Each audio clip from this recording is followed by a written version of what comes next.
Hey guys, this is Peter, and if you've been watching my channel, you know that I've had T-Mobile home internet for about a year now. I've had a lot of good questions, and I just want to go over all of them. So if you're new to T-Mobile, well, this is the spot to be because I am a big fan of home internet. I think this is a great last mile solution.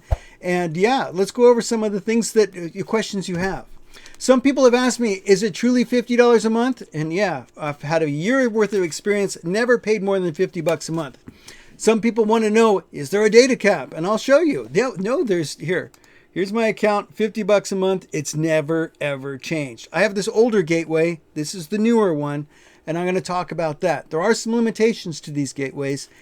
They aren't perfect, but we've managed to fix just about everything. I'll go over all the problems that I've had and all the fixes that I've come up with so that you can, feel confident and know if this is what you want to do. So let's see. Here's my data usage. I wish it showed a whole year, but you can see I use about 1.6 terabytes a month. And well, for Comcast, that would charge me a significant amount over the obnoxious amount I was already paying. I have 14 days left in this cycle, but I've already used 1.3 terabytes. I watch 4K all the time now. I used to turn it all down. No, we don't need to watch 4K. We're not Trumps. We can't watch 4K. We need to watch TV like normal people. Not anymore. We turn it on. Dolby 5.1. Stream away, buddy. It's okay. In fact, I even take a nap in 4K, and I don't care because it's unlimited. Now, do they throttle you? And that's a tricky one because the answer is kind of yes. Yes, you can be throttled, but it's not a vindictive throttle. It has to do with, well, the load on the network at the time. So you are an internet user, and yes, you use a lot of internet. So they want to enable people in an area where, I guess, if people were going to pull out their phones, they want to make sure that that all happens. So if you live near a sports arena and a sports game's on, you might be throttled pretty heavy because everyone just descends on your tower and gobbles all your bandwidth. But some people have noticed, they're like, hey, I ran a speed test earlier and it's getting worse. Well, all sorts of things can happen. Your load can change in your network, but your scores should remain about the same. Now, I am doing this video with the big smile on my face because I have a slowdown right now and I can't wait to show it to you. And how to get around it, how to fix it, and where it's coming from, all of that stuff. So that we can talk about this a little more intelligently. When you post a question and it has some real data, all of my viewers are pretty savvy. They can respond to this and let you know what's going on, sometimes faster than I can. So go ahead, let's talk about this constructively. So these gateways, whether you have this one or this one, you can access them the same way from your PC. You just go to 192.168.12.1. That is a reserved page, a reserved, I guess you'd say, IP address, if your network has been set up by a T-Mobile access point, as mine has. As you can see, I've been set up for 41 days. So 41 days, that means their stability is there. You don't have to keep rebooting it. I'm going to show you all the ins and outs and fixes I found for that. So let's go over some of the problems that I've had over the last year. One is the gateway. Whether you get this one or this one is not ideal. And the reason is the gateway is trying to do two different things. It is both trying to be a cellular modem to gather those cellular signals, and then it wants to disperse it inside your home, so over Ethernet and Wi-Fi. So it's both doing Wi-Fi, which you'd want in the center of your house, and it's trying to be a cellular modem, which all the antennas inside, it needs to be on the corner of your house closest to the tower. So it's kind of fighting itself. Let's go take a look. I'm going to show you exactly how to know where your signal's coming from so that you can, well, put your access point, your gateway in the right spot, and then how to separate. I have a ton of videos on that, how to put on a different gateway, because you will notice that the unit sometimes gets hot. Yes, when it's supporting lots of Wi-Fi devices, this unit can get warm. And some people were like, hey, I want to use this to liberate my whole house. Don't worry, I've done that. I have up to 30 devices on times on this network, and it supports everything great. But I don't use it as an access point anymore. I've tried two different ones over the past year from Dynalink, and I like them both. The reason I switched is because they came out with the new mesh one. So now I'm able to extend my network. A lot of people were asking about that, and I did that. I have a video on that. I'll put a link to that. That is great. But let me just show you how I look at this page. This is the firmware for the gateway. So the gateway is able to pick up a signal here, and as you look through all of here, you can see that it takes both into account all my cellular traffic and then all my Wi-Fi and Ethernet traffic. So let's take a quick look at this. 41 days, and primary signal, this one's 4G. Secondary signal, this one's 5G. What you want to be able to do to really look at this, people look at the bars going, I'm getting 4 bars. Well, what does it really mean? Because that's kind of a marketing construct. What we want to look at are these numbers. This is reference signal received power. Power. So how strong is my signal? What you're looking for is negative 80 decibels or above. So negative 75. That is a great score. I love that one. Signal to noise ratio. Anything above 10 is pretty good. 20 is really good. That's really nice. Reference signal received quality is my next one. You're looking for negative 10. Negative 10 is excellent. Negative 9 is even better. So that's also a great, great score. Why that is 4 bars listed here instead of 5, I have no idea, because those are all excellent scores. Secondary signal, this is my 5G. That's less than 80 because it's negative. Negative 77. That's more to 10. That's a good score. 14 decibels. That's great. Reference signal received quality, negative 9, negative 10 would be even better, but negative 11, that's right in the same area. As far as good scores go, this is right up there. This is a very, very good score. But I'm not getting the speeds right now that I wanted, and that's why I'm making this video. And I want to show you what's going on, and no, I'm not being throttled. Oh, by the way, did I mention you can get throttled on this network, but it's not vindictive. They're not trying to scold you. They're not trying to change your behavior. It's simply because of what's going on at the network at the time. I think I already covered that. But anyway, that's important. So let me just jump to this next page, the status page, and show you about that primary signal and that secondary signal. See what we can learn. That primary signal that's coming in is 4G. My favorite 4G bands are band 2, band 4, and band 66. And that's because they have the most bandwidth. They go the fastest, but they don't travel as far. So if you can pick these up with good signals, you're going to go the fastest. So band 66, ding, I love it. Secondary signal. That's my problem. All right, here it is. There's 2 main bands for home internet. One is N41, for T-Mobile at least, N41 and N71. N71 allows them to use the same towers and blanket the most amount of land possible.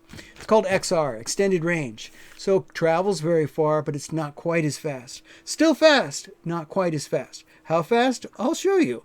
So in the 4G land, with 4G LTE, you got 80, 90.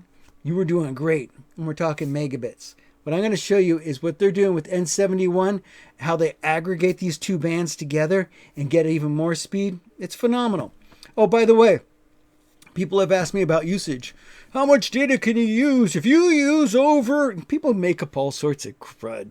If you use over a gigabyte, they'll throttle you. It's like, no, look, I'm used 2.4 in the last couple days. In fact, I have my data usage up here.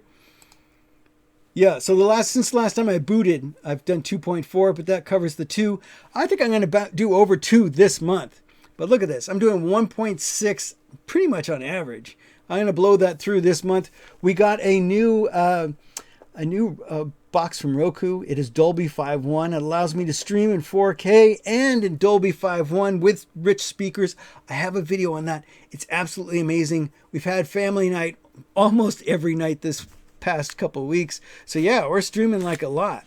And that's great. Brings the family together. Allow us to stream. So thank you, Roku, for that. I'm moving on. So here we go. Yeah, there is no data caps. Let's do a quick speed test. Speed test is I'm going to close this one down, close that window, open it anew. Now I'm testing N71 with B66. So this is like the best you could get if you were getting an XR band, N71. And I'll show you exactly what you can tell is what's in your area. Ooh, All right, I'm getting a 22 millisecond ping, so that's how responsive the network is. Really important number for some gamers. And I'm pulling can I call that 350? Let's call it 345. And look at this number up. This is not too shabby. That's 100. So 345 and 100. Now, those are not terrible scores, but I used to better. In fact, I would take that all day long if I could get it. But I'm going to show you how you can make it even a little bit better. And the way I'm going to do that is I'm going to change this one to N41. Wow, that really is a good score. I want to get a slightly lower ping, substantially lower ping. And, even get a better download score. I wonder what the upload score is going to be like. We'll take a quick look. Now, how am I going to do that? Well, I could just go here to System, log in, makes you log in, but then I'm going to do not a factory reset. Dope, just reboot device. So I'm going to reboot the device. So it's going to take 2 minutes. All right, well, it looks like it's back up. And as you can see, I've been up for, 1 minute and 45 seconds now. So yeah, I gave up my 41-day streak, but hopefully I picked up some good signals. Let's see, 79, 16, -8, that's not bad. 82, okay. 29's not bad, and -11. This should be pretty good. Let's just check out the bands that I'm picking up. Is it still B66? Yes, it is. B66 for 4G and N41. All right, so now we should see some scores that are better. Remember what we had on the score over here. 22 millisecond ping, 345, and 100. Let's let it rip. Come on. I was hoping for 14, but 17's not bad at all. Just past 500. So, people have asked me, does T-Mobile throttle you? Yeah, they do. They throttle you based on they can't give me $1 billion and give everyone else nothing. So based on other people and other traffic in your area, they can throttle you on time of use. Looks like my up's taking a hit, but that's okay. I'm okay. Most of what I do is down, especially with the double NAT situation. So let's go over all the pros and cons and things that I found over the years. Number one weird thing you will notice about T-Mobile perhaps is location. So some applications use location services and they use your IP address and kind of backwards look at where you are instead of just trusting you. Well, in that case, it shows me as being in Sacramento, which is kind of weird because I'm not in Sacramento. That's 140 miles that way. So they have different weather, different traffic, different sports teams. So it's not great. And Hulu TV right now works great. Of course, I have Hulu myself. But if you have Hulu local to show you your local TV stations, I guess you pay a little bit extra. It shows you, in my case, the wrong channels. So some people are like, this is terrible. I can't possibly use this. Well, there's other ways around that. I have Google TV. And Google TV shows me my exact channels just fine. So whose fault is it? Well, it's one of them, but it's not me. So it's not you. So that's the thing. They need to work that out. Now, the other issue I found is double NAT. NAT's network address translation. It has to do with how these systems, they automatically give IP addresses out to everything, which is great. It works really neat. So DHCP and NAT kind of go hand in hand sometimes. But it'd be like if you had two access points together. It doesn't really matter unless you try to tunnel out. It makes your process a little bit harder. The good news is it makes it hard for people to tunnel in. But the only negative effect I've suffered has been with Plex. I have a Plex server. And if people wanted to watch TV outside or might watch things from my server outside my home over the network, it'd be really great for my kids that are they're going to school, in other states. It'd be great if they could watch all the movies I have at home, but I'm not going to pay an extra $30 a month for that. So no, sorry. In fact, that would eat my data cap like mad. So double no. I don't have a data cap with these folks. This has been fantastic. Double NAT does cause problems for some gamers. Some people are telling me with Xbox, they have some games that want to, I don't know if they're acting as a server or what, but it's really weird that they would have a problem with the double NAT. Why are you I'm hitting the internet, why are you trying to tunnel back in? That just seems weird. So either Microsoft's going to have to budge or T-Mobile's going to have to budge. But for right now, that one seems kind of unsolvable. But again, doesn't affect most users. The issues I've had have to do with the gateway not being perfect. The gateway is the piece that sits in your home, and well, it sits in a central location, as I mentioned, and you'd want it to serve Wi-Fi, so you put it in a central location, but it's not going to get good reception.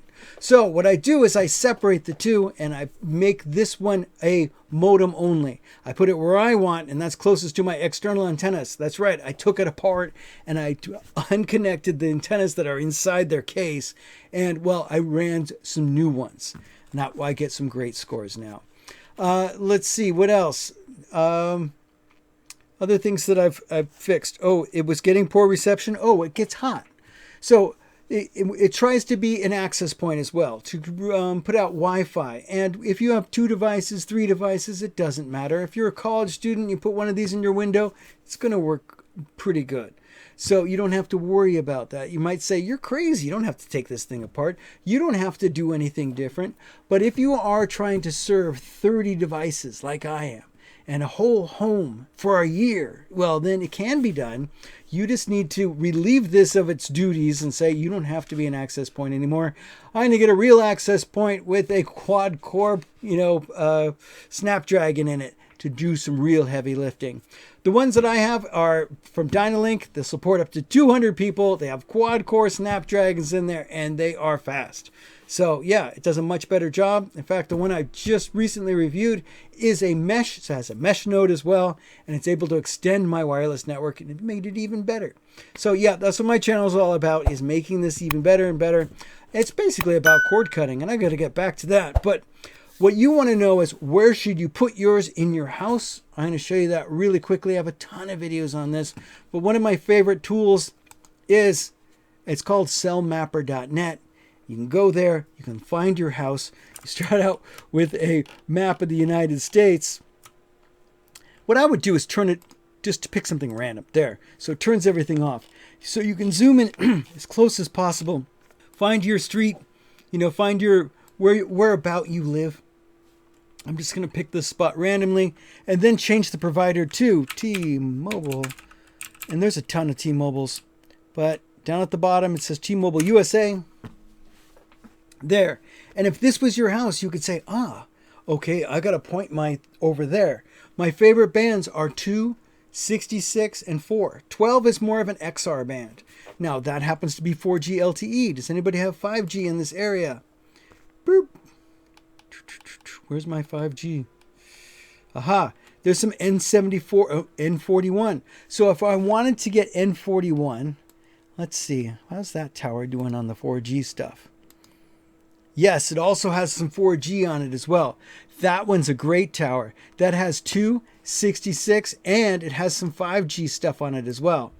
So I would, if I lived here, I'm picking Andrea Drive. If I lived over there, I'd point it over towards Harker Middle School because it's right behind there, and that's where I got to get my signal from. Will let you know. I have a ton of videos on that, how to use this, how to step through, how to look up Verizon stuff, how to look up T-Mobile stuff, how to make that decision for who's going to be able to get this last mile solution to you best. Anyway, guys, there you go. Thanks for watching. Do ask some questions down below, and go ahead and use as much data as you can. I have some really smart people that watch my channel, and they're able to comment, and oftentimes before I can. If you give them real data, like for example, I'm going to go real quick. If you let them know what your reference signal is, what your receive quality is, and what your issue is, what bands you're getting, then they'll be able to say, all right, I think it would help you. If you are already getting great scores here, then would you want an external antenna? No. Be like, trying to improve on something when it's already pretty good.